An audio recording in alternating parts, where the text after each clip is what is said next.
guys, I think this is where I want to dissect a little bit more. Two things before we have Q come on here. Let's start with Lamar Jackson. Lamar Jackson talked about the turnovers, right? That was a big part of the game, the turnovers.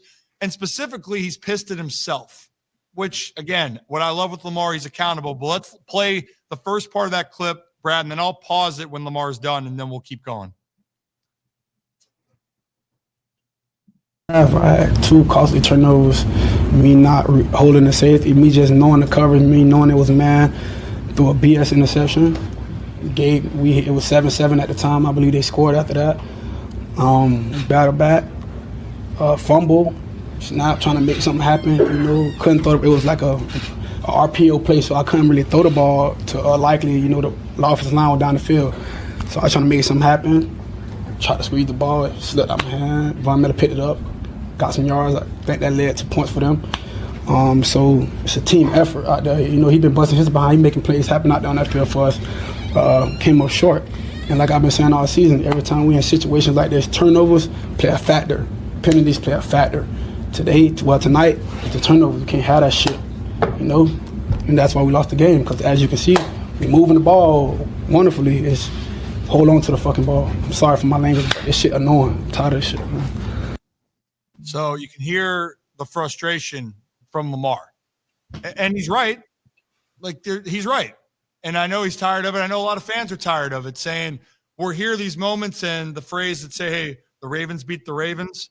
Well, the turnovers specifically on one's the miscommunication, Q will break down, the Lamar fumble, and he even said it, the ball security, and then for Mark, hell of a play by the Bills. I think it was Bernard.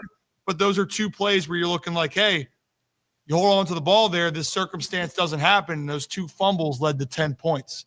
And that in a game where you lose by 2, that really sticks out. But I think with that being said, this is a good way to circle this in. Brad, can we play the Shannon Sharpe clip talking about, because this is the other question that goes into it, do you believe that Lamar Jackson can win the Super Bowl? Because now that's a conversation we have to have. Let's play that clip, and we'll tie it all together on the other side. And what's your confidence level now that Lamar Jackson will win a Super Bowl? Oh, good question. I still believe he can get it done. My thing is, if he gets over that hump, he could go on a streak. He just needs to get that monkey off his back. And right now, the pressures, and I think he adds a lot more pressure to it, because they're like, man, the MVP, I'm the MVP. Yeah. And he goes into the game and he tries to be perfect. Dad. I cannot be mad at Lamar Jackson for that fumble, because I saw him make that same play against the Cincinnati Bengals. They snapped the ball over, he reached down, he's looking, he picks the ball up with one hand, he rolls around, and he finds likely for a touchdown. So you can't be mad at him, because that's the way he plays. Those are the kind of plays, Stephen A. and Cam, that's going to get him a 3rd MVP. The play that he fumbled last night, we've seen that play so many times in the regular season. But come playoff time, if you turn the ball over, you're going to get that Louis Vuitton hefty duffel bag, and you're going home. Yeah. Right. Well, I would know something about those hefty bags you gave me once, so thank you very much. The point that I'm trying to make is this, though. And having said that, guys, it's like I'm worried in regards to your question, Molly, as to whether or not it's going to happen, because I don't expect Patrick Mahomes to fade. I don't expect Josh Allen to fade. I think in the future we're going to see Joe Burrow and Jamar Chase in that offense in the way too. I'm looking at stuff like that, and then I'm looking at the pressure that's now mounting. Because it's one thing if you play your first playoff game and you stick up the joint against the Chargers, like when his first playoff before Lamar Jackson first. But it's another thing entirely when you've played and had an MVP season, you show up in the postseason, and you answer the call late. And somehow, some way, little mistakes, not little mistakes, but mistakes that occurred early in the game end up costing you. It's almost getting to the point where he can't afford to do anything wrong, because that black cat running around seems to punish the Baltimore Ravens for any mistake that they make. Yeah. And against the teams in the AFC, you can't afford to make those mistakes if you're going to win. But that's where you... So I think that's a good way to end it right there. And actually, Stephen A's last point, I agree with that. It seems like when the Ravens make a mistake in the postseason, they get punished every single time. Now, back-to-back years, we've seen plays. The Zay Flowers fumble at the goal line was that moment of you can't believe it. the Mark Andrews situation there, or the drop pass by Mark, the fumble by Mark, the Lamar's, it was a ghost fumble. He didn't get it knocked out of his hand. It fell out of his hand. And you're sitting there going, man, how does this happen? But to answer the question, guys, I'll start it off, and I don't know who wants to go first. Maybe throw up a hand here. Zach, is no doubt in my mind Lamar can win. I thought you saw the progressions of it. I mean, hell, that final drive that he had, stones, man. That ice in his veins out there, 90 yards. You have Bateman get hurt on the drive, and you go down there and you make it happen, and you put your team in a position. It's not that he can't do any of it. I think, though, it's because of the fact his greatness during the majority of the season, the regular season, everything he's accomplished, the target on his back just seems to get larger and larger, which I don't think is fair, but that's just the narrative we're going to hear until he finally gets past this. And I can't wait until he finally does. But, Zach, what do you think? Do I think he can win it? Yeah. I think he has the talent to. I think he's getting better in the playoffs. Yesterday, like you talked about, Ryan, that final drive before the 2-point conversion was flawless. I mean, he shows the signs, the glimpses are there that he's putting it together in the playoffs. But I'm not going to say, yeah, he's going to win one, because it's hard in the National Football League. And we're seeing this once again, because this is back-to-back years where the Baltimore Ravens, I truly believe, had a top 2-3 team in the National Football League, and they weren't able to get it done. Do I think Lamar can win it? Yes. I can't put out there that I'm like, he's 100% going to. It's hard. You sit there with the AFC, you got Mahomes, they talked about, you got Burrow, they talked about, you got Allen. Hell, now in the NFC, you got Jaden Daniels. It's not getting easier. It's never going to get easier. And it felt like, man, Bengals had a down year. Didn't have to worry about them in the playoffs. Like, obviously, you had to go through Josh Allen and then Patrick Mahomes. But it felt like this year was a year that there was an opportunity. It felt like last year the door was open and they weren't able to go through it. And I won't, like Lamar said, he put it perfectly. Hang on to the fucking ball. Simple as that.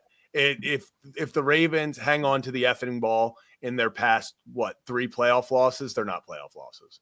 It's just the turnovers are ridiculous. Nobody beats the Baltimore Ravens like the Baltimore Ravens. It's frustrating as all get out. I have total faith that Lamar can do it. But the whole team has to just get their act together when it comes to these just brutal fumbles and turnovers. And I don't know who wants to go next then, but I want to make this point. The biggest thing is we're talking about the AFC stacked. And look, you can hate the Chiefs all you want or say whatever. In the biggest moments, they don't fold. You could say, the refs, Patrick Mahomes in the biggest moments comes through. Travis Kelce can be looked down upon. What did he do in the divisional game? He had another 100-yard receiving game. Their stars show up, and they don't make that crucial mistake, whatever it may be. And unfortunately for Baltimore over these years, when they've lost, it's been the crucial mistake, and the team that they have played hasn't done that. And that has been the glaring difference. Josh Allen, yesterday, no mistake, did his thing, and the Buffalo Bills win. Why? They're not the one that made the crucial mistakes that put themselves behind. And then you're playing catch-up, and you have to be perfect. Baltimore almost had a perfect second half. Yeah. In some cases, still almost overcame all of it, but you don't deserve to win the game. You can't. It's not, oh, woe is me. It's you had your chances, right, Kev? Like, or Brad, I don't know who wants to go next. Well, real fast, like you just said, Josh Allen, like, if you look at the EPA and stuff, all the metrics, Lamar outperformed Josh Allen last night. But what was the difference and the key to the game? Josh Allen didn't turn the ball over. He hung on to the football. He did what they needed to do. He didn't give Baltimore opportunities. So while it wasn't a star stat padded game from Josh Allen where you looked at and you go, man, he took over the game, he didn't give the game away. Like, at no point did it feel like, Josh Allen has lost control of this game. It felt like even the worst thing that they could do was turn the ball over, and that was the one thing the Bills didn't do. And that's how they beat us. Josh Allen refused to turn the ball over. Buffalo refused to. and Baltimore gave it to him.